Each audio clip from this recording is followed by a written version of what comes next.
Afghanistan, the decision's been made. The president made the decision despite military arguing against it, or advising against it, I should say. Are you prepared for the consequences, the worst case, which many of the president's own advisors are warning about, which is the Taliban will take over? Is America going to stand back, if the Taliban withdraw all the rights of women and girls that have been so hard fought over the years? Well, if any future Afghan state does that, it will be a pariah, and it will not have any support from the international community.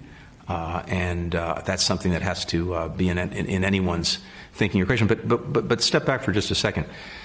We have to remember why we went there in the first place, and that was because of 9/11. We went there to get the people who attacked us on 9/11 and to make sure that it couldn't happen again from Afghanistan. And we succeeded in that effort. And in fact, Osama bin Laden was brought to justice 10 years ago. We've been there for 20 years. But even as we're withdrawing our forces, we are not disengaging from Afghanistan. We're going to continue strong support economically, development assistance, humanitarian, support for their security forces. We've trained over the years well over 300,000 Afghan security forces. Other countries, too, are going to remain engaged. And finally, everyone has to now, I think, make some new calculations. That starts with the Taliban. It has to decide whether it wants to plunge the country back into a civil war, or whether it wants some kind of recognition and to be an accepted actor in the international community. It has to decide that. Countries around Afghanistan have to decide what they want and whether they're going to use their influence to try to keep Afghanistan moving forward, or whether they are not going to do anything and, again, potentially allow a civil war that's going to have devastating consequences for them as well as for the people of Afghanistan. Everyone now is, I think, focused on this. We're also focused on the diplomacy, trying to see if the Taliban will engage with the Afghan government to try to come to a political resolution of the conflict that's been going on for so long. So we are very focused on this, and including sustaining the programs that we put in place for women and girls. Is time running out for an Iran deal with the Iranian elections around the corner next month? And would you accept anything, even an interim deal, without first getting the American prisoners out? So we've been engaged in talks, as you know, indirect talks in Vienna. They're starting up again now, the end of this week. And what we don't know is whether Iran is actually prepared to make the decisions necessary to return to full compliance with the nuclear agreement. They unfortunately have continued to take steps that are restarting dangerous parts of their program that the nuclear agreement stopped. And the jury is out on whether they're prepared to do what's necessary.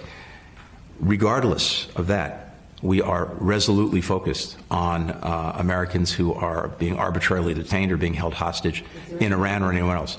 Any new hope? All I can tell you is I work on that. Our team works on that virtually every day, and unfortunately around the world, because there are cases in a number of places. When I first got on the job, one of the first things I did was to meet virtually with the families of every American abroad who is being arbitrarily detained or is being held hostage. And this is a huge problem that I think increasingly you're going to see countries take a stand against. Canada, which has 2 of its citizens being arbitrarily detained in China, has been helping to lead an effort. And I think you're going to see more and more countries coming together to make it clear that this practice is totally unacceptable.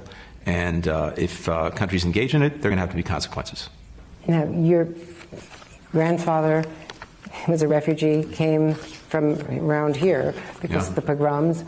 You have roots, yet the president initially kept the Trump refugee cap, historically low refugee cap. Did that damage the president's reputation around the world?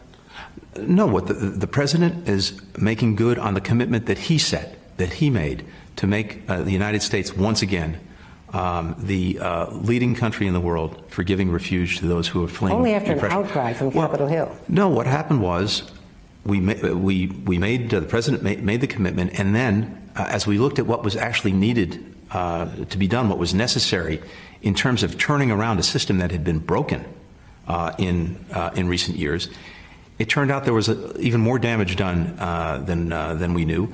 And on top of that, of course, we had challenges from immigration on our own border. The same office that deals with refugees, also deals in part with the immigration problem.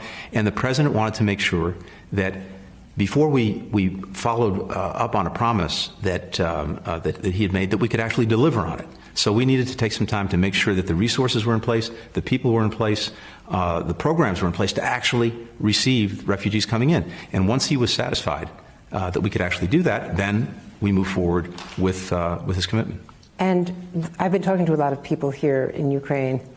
The fallout from what happened under Donald Trump and Rudy Giuliani, with the pressure, with the smear campaign against Joe Biden, with the removal of the U.S. ambassador, Marie Yovanovitch, that fallout is still pervasive against the U.S., against our reputation, the role model we're supposed to be. How much damage was done, and how do you rebuild morale at the State Department and also around the world for what America represents? We are fully focused on this moment and on the future. And I think what you're seeing today, by our presence here today, what you're seeing in the President's engagement with President Zelensky, is a reinvigoration, a reaffirmation of our support for Ukraine, our partnership with Ukraine, our determination to make sure that its security is upheld, and also that it continues to move forward with the reforms that are so necessary for the well-being of its people. So that's what we're focused on. And not the fact that there was a parallel State Department and rogue players here in this country. I'm focused on the State Department that I'm incredibly privileged to lead for some period of time right now. And I can tell you that what I'm seeing, what I'm finding in the department itself and in all of the missions around the world is people incredibly engaged in re-engaging the United States, revitalizing our partnerships, our alliances, re-engaging in these multilateral institutions. And there are two big reasons for that.